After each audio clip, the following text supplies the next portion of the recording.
I sat on a hard metal chair, its cold edge pressing through the fabric of my uniform, seeping into my spine like a warning.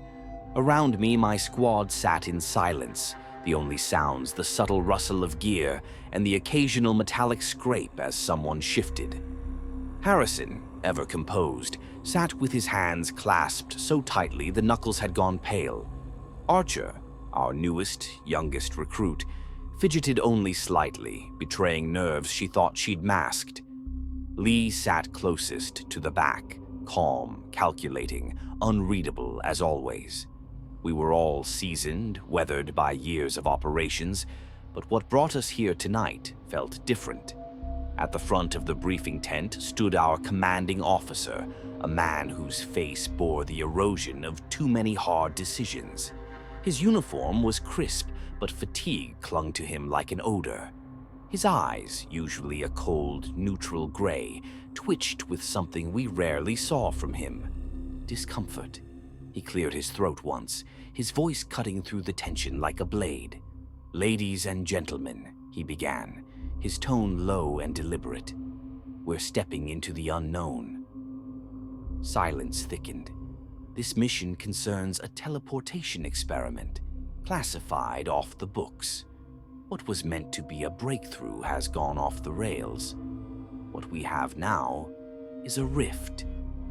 He let the word hang. A rift. It sounded like science fiction, like something teenagers read about in pulp stories. But none of us laughed. It's a gateway to a parallel world, not theoretical, not a metaphor. Real. We've sent drones through. The footage that came back, he shook his head. It's not a place meant for us. The chill that spread through me had nothing to do with the metal chair anymore. I glanced sideways at Harrison, who gave a barely perceptible nod. Archer's jaw clenched, and even Lee's normally impassive expression flickered. "Our mission is reconnaissance and termination," the CO continued. "You will enter the rift, gather as much intel as possible, and then shut it down. Permanently." He paused again. We all knew what that meant. It wasn't just science gone wrong. It was a threat, and we were the scalpel meant to cut it out before it spread. He walked across the front of the tent, voice steady. "The environment is hostile. The inhabitants, if you can call them that, are worse. You'll move with caution. Engage only if necessary. Closing the rift is priority 1. Coming back alive is priority 2. No one spoke.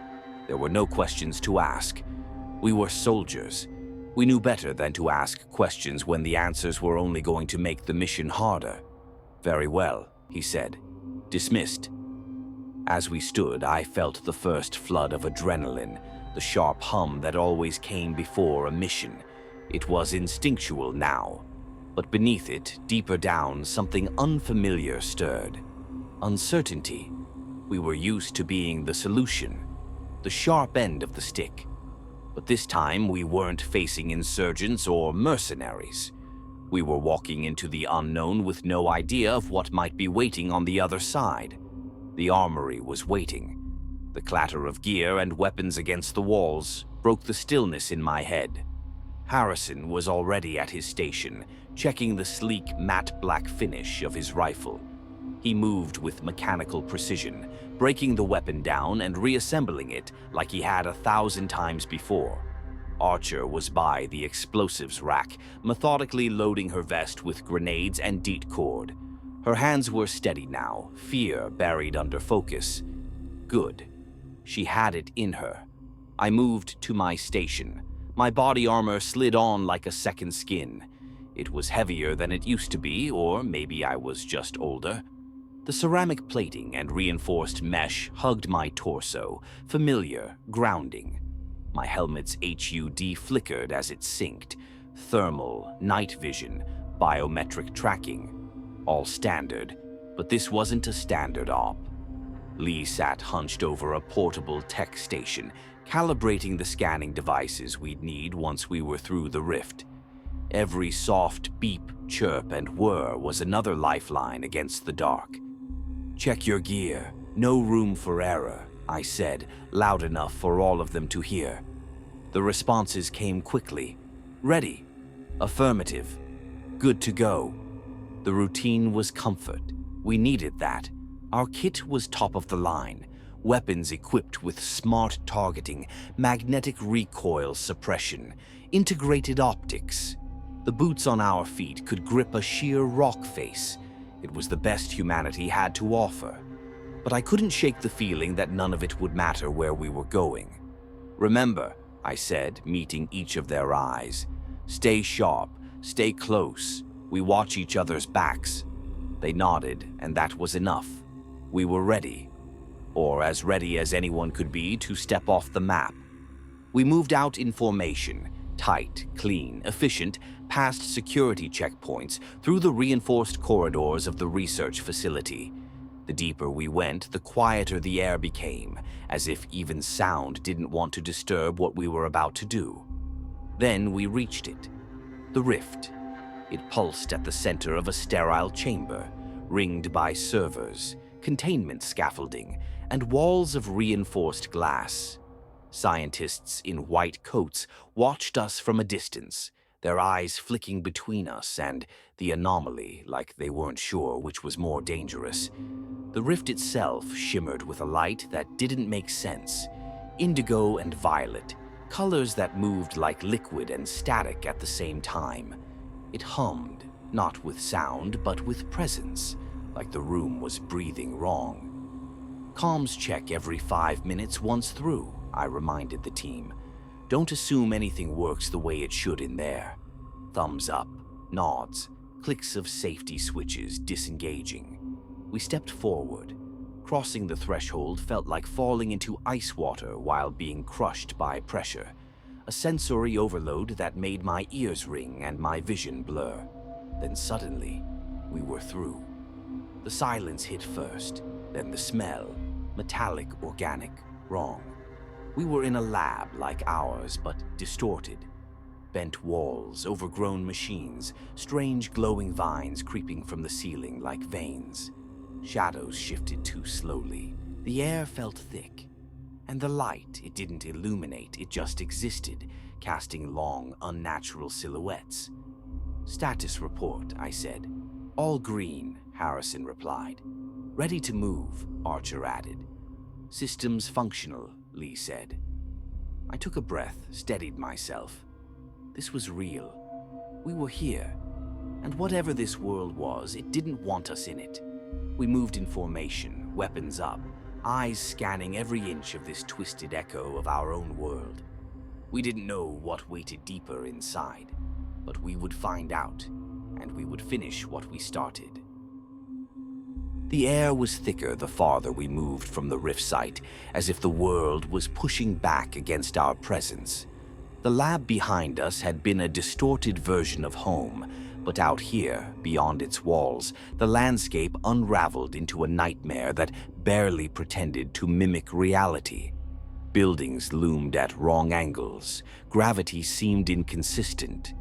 Roads dipped into folds that defied logic, and light came from no visible source, just an ambient glow, eerie and directionless, painting everything in washed-out colors and endless shadows.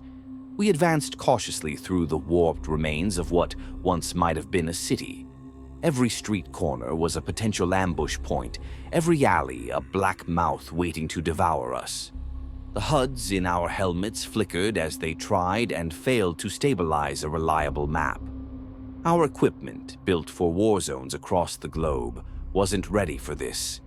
But we were soldiers. We adapted. Multiple heat signatures, 2 o'clock, Harrison's voice crackled through the comms. Weapons up. Formation tightened. Emerging from the mist were the first signs of life. Humanoid figures, but not human. Skin a mottled, pallid gray. Limbs slightly too long. Joints bending with the wrong rhythm. They walked like marionettes, unsure of their strings. Their eyes, bulbous, glassy, unblinking, caught the ambient glow and reflected it back in wide orbs of silent scrutiny. Hold fire, I ordered. They kept their distance, circling us with cautious intent, watching. There was awareness in their behavior, no sudden moves, no aggression, just presence. They studied us the way we studied them. Like predators, unsure if they'd found prey or something more dangerous. We're not here to engage unless forced, I reminded the team. We pushed forward. The creatures followed for a while, then slipped into the ruins like ghosts dissolving into fog. Whatever intelligence they possessed, it told them to stay clear. That knowledge only made them more unsettling. But the quiet didn't last. A deep, low-frequency hum rolled through the air like a growl from the earth itself, a vibration that buzzed in our bones. We stopped, instinct snapping us into defensive posture. The strange humanoids vanished, scattering before the sound like dry leaves in wind. "That doesn't sound friendly," Archer muttered, her voice tight. The sound grew louder, closer. Then came movement, fast, high from above. Skittering. The first of them crashed down from the walls. Not humanoid, not remotely. Insectoid, towering, armored in black chitin that shimmered in the ambient light. Multi-limbed, barbed, eyes like pitch. "Engage!" I shouted. The firefight erupted in chaos. The creatures moved with terrifying speed, bounding across walls and ceilings with unnatural grace. Our advanced targeting systems tried to lock on, but their erratic movement challenged even the smartest tech. We fought in practiced unison, covering sectors, communicating through clipped calls, controlled bursts, tactical discipline. But the creatures were relentless. For every one we dropped, two more seemed to replace it, emerging from the shadows, from broken windows, from under the ground itself. "Fall back, rally point Delta," I called. We moved fast, firing in rotation to suppress the advancing swarm. They chased, but hesitated at certain thresholds, open spaces, light sources. They weren't just hunters. They were measuring us. We reached the skeleton of what had once been a municipal building, its architecture barely holding together. We breached the lower floor, reinforced the weak points, and held. The creatures didn't follow. They lingered just beyond the darkness, watching. "We're not in Kansas anymore," Harrison said, a dry edge in his voice. "No, we're not," I replied, "but we've still got a job to do." We took stock. Ammo low, but manageable. Everyone accounted for. No injuries beyond scrapes and exhaustion. "Archer, take point with the scanner. Harrison, cover rear. Lee, vertical watch," I instructed. "Let's keep moving." We exited the shelter cautiously, venturing deeper into a city that defied logic. Some buildings floated inches above the ground. Some merged into each other mid-wall, as if construction obeyed memory more than physics. Streets looped back, folding over themselves, trying to mislead. The laws here weren't broken. They were different. Archer's scanner beeped erratically. "Multiple life forms," she said. "Some large, bigger than what we've seen." We moved tighter, more deliberate. Suddenly, the scanner let out a shrill, continuous tone. "Contact! Multiple vectors!" Archer shouted. The world erupted. From the shadows they came, nightmarish beasts of twisted biology, insectoid, serpentine, canine, none of them identical. All teeth, claws, armor, speed. The air filled with screeches and the thunder of gunfire. We formed a rotating perimeter, backs to each other, firing outward. Lee's rifle barked rhythmically, taking down threats before they could close. Archer laid down suppressive fire with brutal efficiency, her fear long buried under adrenaline. Harrison swept the arc to our left, a living wall of precise violence. But they kept coming. Too many. Too fast. We began to fall back, room by room, doorway by hallway, until we reached another building, fortified, damaged, but defensible. We slammed the door shut behind us, barricading it with a snapped-off slab of concrete. Panting. Alive. Barely. "They're learning," Lee said, scanning the room. "Each wave gets smarter, more coordinated." He was right. They were testing us, and that made them dangerous. We need intel, I said. We need a weakness. Capture one, Harrison offered. Study it. The idea was risky, but it might be our only move. We couldn't keep burning through ammo forever. We set a trap, I decided. Side street. Controlled kill zone. Archer, rig non-lethals. Lee, Harrison, you're with me. I'll draw them in. We moved quickly, setting up the ambush in a narrow alley flanked by collapsed structures. Archer planted concussion charges, enough to stun, not kill. Lee and Harrison flanked the entrance. I walked into the open, just visible enough. Then we waited. The city held its breath. Then they came. The creatures approached, slow and careful, curious but cautious. They entered the trap zone. Archer triggered the charges. Thunder rolled through the alley and the creatures reeled. Some fled. One stayed, dazed, smaller than the others. Lee and Harrison moved fast, striking it with precision and binding its limbs. It screeched, its voice high and desperate. We had it, secured, restrained, muzzled, alive. Good work, I said, adrenaline fading. Let's move. With our captive in tow, we advanced. The creature hissed and thrashed, but it was too injured to resist. Lee scanned it. Scales, adaptive, probably camouflage, large eyes, definitely night vision. It's a scout. That's why it didn't flee. Information. Finally. Then Archer spoke. Movement. Not like the others. Shadows. Moving against the light. We stopped. The shadows around us twisted unnaturally, slithering, crawling across walls and ceilings, not cast by anything visible. They circled us, fluid, wrong, deliberate. The captured creature began thrashing violently, screeching in pure terror. Something's not right, Harrison said. Then the shadows surged inward, solidifying into shape. Beings of darkness, smoke given form. They were faster than the insectoids, more erratic. We fired, but our rounds passed through with little effect. They're not solid, I said. Fall back. Use the light, Lee shouted. They recoiled near the bioluminescent growths. We adjusted, moved toward glowing flora. The shadow creatures recoiled, their forms disintegrating under contact with the luminescence. We fought with light and movement, pushing them back until they fled. Silence returned, tense, heavy. The captive creature had stopped fighting. Its stillness was total. It feared the shadows more than us. This world is layered, I said, breathing hard. They're not the same species. There's an ecosystem here. Predators, prey, something in between. Archer nodded. And we're not at the top. No one spoke. There wasn't anything left to say. The city loomed around us, impossible and silent. The rift was behind us, our mission ahead. We kept moving, because if this was what lurked just beneath the surface, we hadn't even begun to see how deep the rabbit hole went. The city trembled beneath our boots. With the Quran machine disabled and the energy network severed, the entire alien world seemed to reel. Buildings groaned like wounded beasts. The air itself felt thinner, frayed at the edges.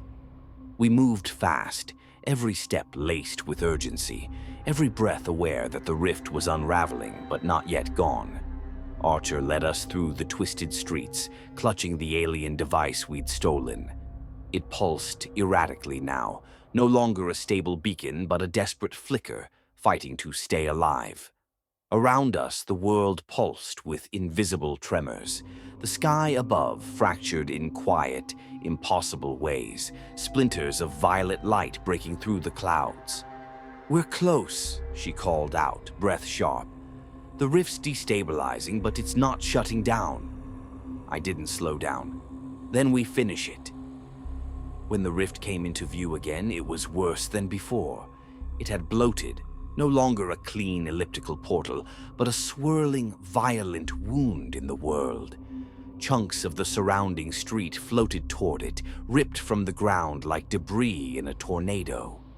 The air snapped with static. The sky above it glowed with sickly light. Lee took one look and said what we were all thinking. "It's tearing itself open." I stepped forward carefully, scanning the chaotic epicenter. If we leave it like this, it's not just their world that collapses. "It'll spread," Archer added, reading the device. "A chain reaction, a fusion point between dimensions. It won't just open, it'll consume." Harrison looked at the rift with quiet fury. "So we close it.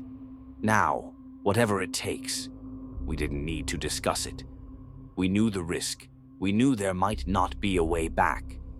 Archer dropped to her knees beside the device. "There's a solution," she said. "We force feed it energy, overload it from this side. We might collapse it from within." "Might?" Harrison asked. "No guarantees," she admitted.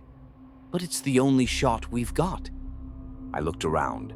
The ground cracked beneath us. Structures around the rift buckled and twisted. The rift pulsed like a heartbeat. Fast, unstable. "Let's do it," I said. We scavenged what Quran weapons we had left. Energy rifles, power cells, anything with a charge. Archer rewired them quickly, connecting them to the device and forming a makeshift energy web. It wasn't meant to do this. None of it was. But this world didn't play by rules, and neither could we. As the last circuit linked, the ground split beneath the array and swallowed part of it whole. "Move faster," I barked, grabbing one of the cells and shoving it into the backup slot. Lee took a defensive position nearby, scanning for movement. "We've got incoming. Small groups, shadow forms, and Karan both. They're not trying to stop us," he added after a moment. "They're running. From the rift." We activated the overload sequence. The air surged with power. The weapons hummed like a growing scream. The device on Archer's wrist flashed red, then white. "This is it," she said. "Once it starts, we've got seconds." "Everyone fall back," I ordered. "We make for the rift." Archer gave me one last look.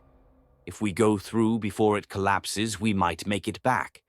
If not," I said, "at least it dies with us."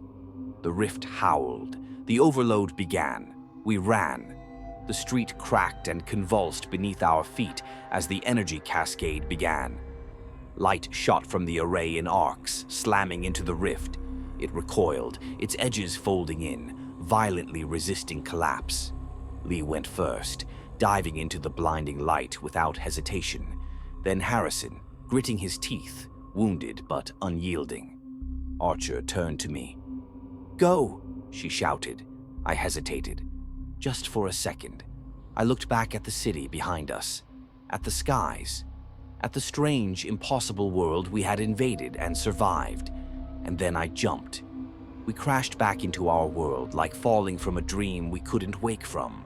The lab was chaos. Monitors screamed alerts. Scientists yelled into radios. The rift's energy surged behind us for a heartbeat longer, then collapsed in a cascade of sparks and silence. Gone. We'd made it. Barely. We hit the ground hard. Our HUDs flickered, glitched, then stabilized. Air tasted different here, clean, dry, known. Our commanding officer was there, stunned, watching the rift's disappearance on a monitor. "You did it," he said, almost too quietly to hear. But we weren't whole. Within minutes, Harrison collapsed. The medics rushed him to quarantine. His skin had gone pale, gray, his breathing shallow, eyes unfocused. We thought it was exhaustion. It wasn't. Hours passed. Then the truth came. His DNA was mutating. An infection, the lead doctor explained, her face grim. Something from the other side. It's rewriting him. Behind a thick glass wall, we watched Harrison change. Bones shifted, veins darkened, skin thickened in patches. He began muttering, words we couldn't understand. Sometimes they weren't words at all, just sounds. Archer stood beside me, silent. Lee sat with his head in his hands. No one said it, but we all thought the same thing. He didn't come back alone. The rest of us were cleared. No infection, no mutation. Just scars. Psychological ones, mostly. The scientists worked around the clock, using the samples and data we'd brought back. Eventually, they found a weakness, a frequency. Radiation that disrupted the alien growth at a cellular level. They tested it. Once. Harrison writhed under the lights, screamed, then stopped. The growth receded. The mutation reversed, at least partly. What emerged from that chamber wasn't the same Harrison who had entered the rift, but it was him, alive, changed, and marked forever. They gave us medals, buried the report in classified archives. The mission was officially listed as a containment breach and recovery, but we knew what it really was. We had crossed into something far beyond human understanding. A world that hadn't just evolved separately, it had competed separately. We weren't the apex predators there. We were tourists stumbling through someone else's territory, and we had barely made it out. But even with the rift closed, none of us slept easily. The question was always there, echoing behind the silence. Was that the only rift? We didn't know. Not yet. But if another one opens, we'll be ready. We have to be, because now we know what's waiting on the other side, and it remembers us.